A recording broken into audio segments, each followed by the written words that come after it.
I am Professor Lee in Seoul National University Children's Hospital. Today, I will talk about failing single ventricle case.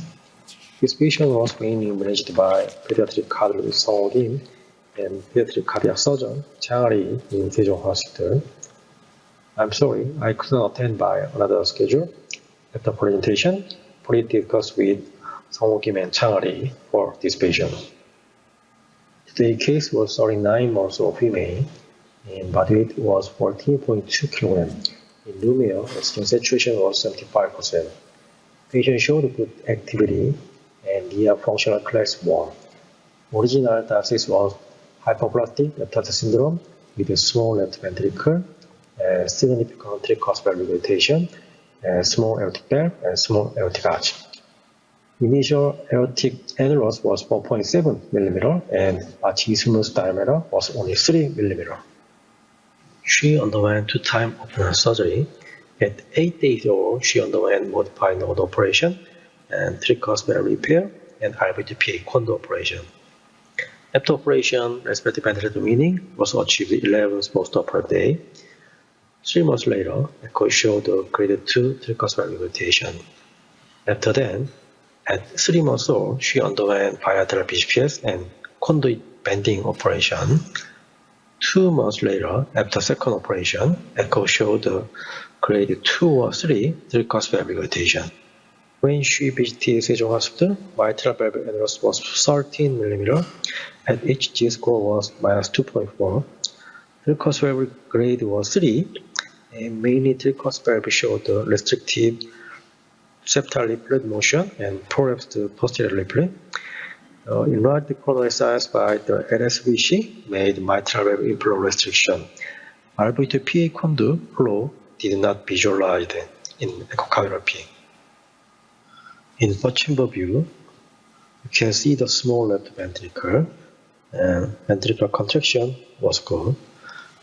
TR amount was not small, and non-restrictive ASD was identified. In short APCIS view, we could see enlarged right ventricle and small left ventricle. In long APCIS view, small left ventricle and enlarged coronary size were identified. At the time she underwent cardiac cath, superior ventricular angiography showed a small proximal right pulmonary artery, and the pulmonary branch were well developed. In ascending aortic angiography, you can see the dilated pulmonary artery and prominent internal mammary artery. At the time, the patient underwent the internal mammary artery embolization using the vascular flow type 4. In baseline study, central venous pressure was 18 mmHg, and right ventricle and diastolic pressure was 15 mmHg. The calculated pulmonary blood flow was 2.5. and systemic blood flow 3.4. Their ratio was 0.7 and pulmonary vascular resistance index was 1.6 within square meter. Aortic saturation was 88%. In cardiac CT, narrow ascending aorta was dilated and aortic valve annulus was 8.5 mm. Dilated coronary size made mitral valve inflow tract restriction. In X-ray imaging, proximal right pulmonary was 4.7 mm and its G-score was only minus 4.1. In CT angiography, left ventricle diastolic volume was measured, which was 19.8 ml per square meter. At the time, we had considered 3 options. First option was tricuspid valve replacement using the mechanical valve. Second option was TVR with the mechanical valve and ECC bundle operation. Third option was 1.5 repair using the TKS division, latitude MPA anastomosis, and the ASD partial closure. What is your choice for this patient? Dr. Song Kim and Chang Lee's choice was 1.5 repair. She underwent TKS division, ASD partial closure, and tricuspid repair and coronary size unlooping. However, after all procedure, cardiopulmonary bypass could not be weaned, so she needed ventricular assist device support. After procedure, ASD penetration was 64 mm and mean pressure gradient of ASD blood flow was 2.5 mmHg. Varicose valve peak pressure gradient was 61 mmHg. In short axis view, left ventricle size appeared to have grown slightly. In 5-chamber view, mitral valve inflow and left ventricle outflow tract blood flow did not appear narrow. On 12th post-operative day, even though she had high central venous pressure and was supported by high-dose inotropics, ventricular assist device support could be weaned. On post-operative day 20, patient needed prolonged respiratory ventilator support, so she underwent tracheostomy. On post-operative day 29, the left ventricle seemed a little bigger. Mitral valve inflow pressure gradient was 6 mmHg and AC size was 7.8 mm. Patient had mild tricuspid valve regurgitation and H peak pressure gradient was 43.7 mmHg. And she had proximal right pulmonary stenosis and H pressure gradient was 40.9 mmHg. On post-operative practice, cardiac CT angiography was performed. Proximal right pulmonary still had focal stenosis and narrowest diameter was only 4.1 mm. Cardiac CT angiography measured left ventricle diastolic volume index was 22 ml per square meter.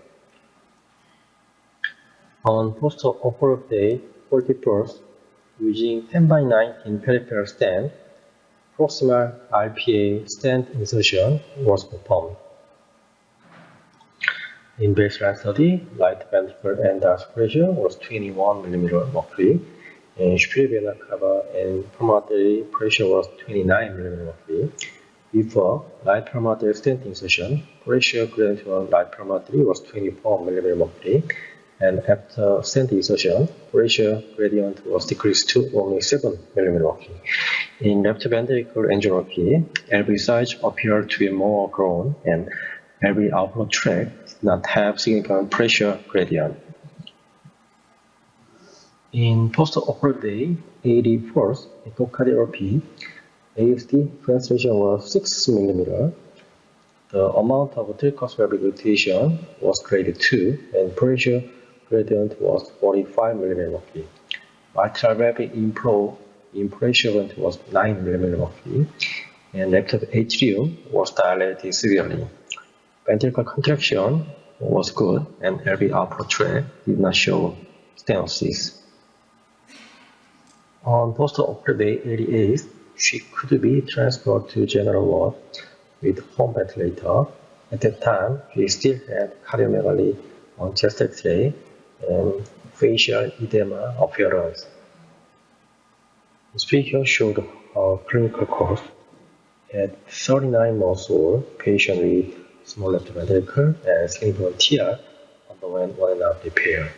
Until the post-operative day 12, she is supported by ventricular assist device, and on post-operative 20, she underwent tracheostomy.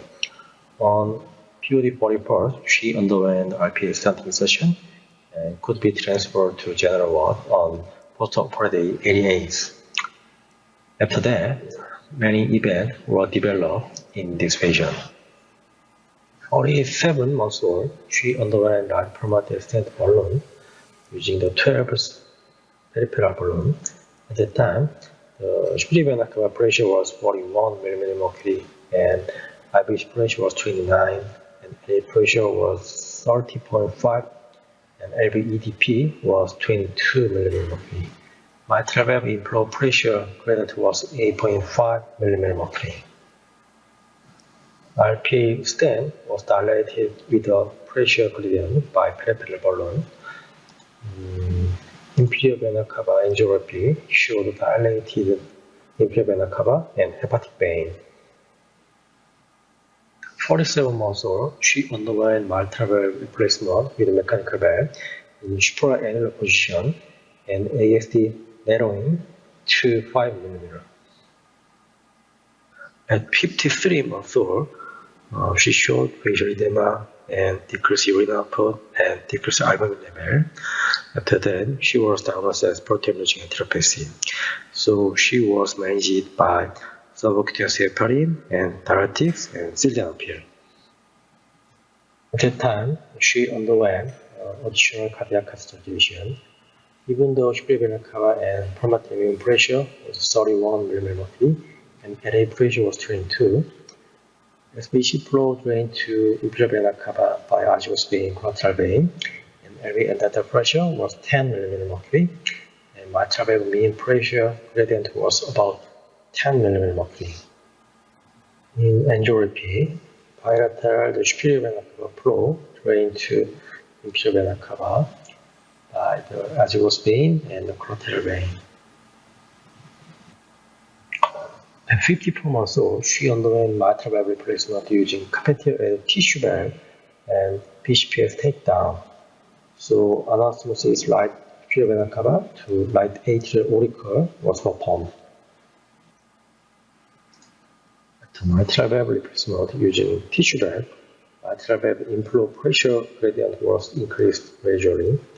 And at 22 months after MVR, MV mean pressure became to 30.5 mmHg.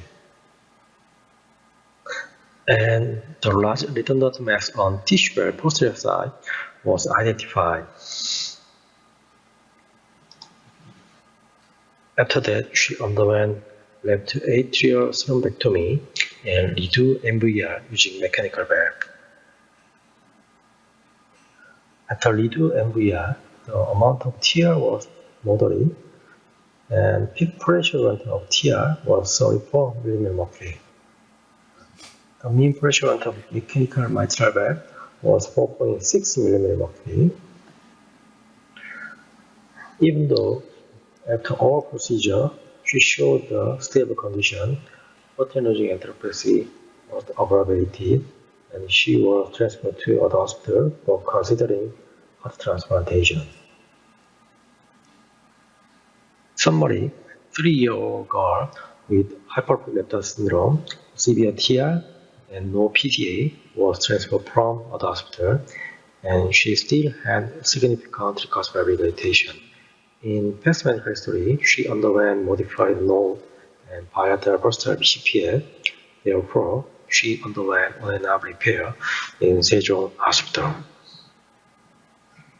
After that, she showed high systemic venous pressure and significant mitral valve stenosis. She underwent transcatheter interventions for proximal right pulmonary stenosis and 3 times mitral valve replacement open heart surgery. Finally, she had an intractable protein-losing enteropathy and came to consider heart transplantation. Thank you for your attention. As I mentioned, I'm sorry I couldn't attend due to another schedule. However, this case was managed by Sungwoo Kim in Shanghai in Seoul Hospital. If you have any question or comment for this patient, please discuss with Sungwoo Kim in Shanghai in Seoul Hospital. Thank you.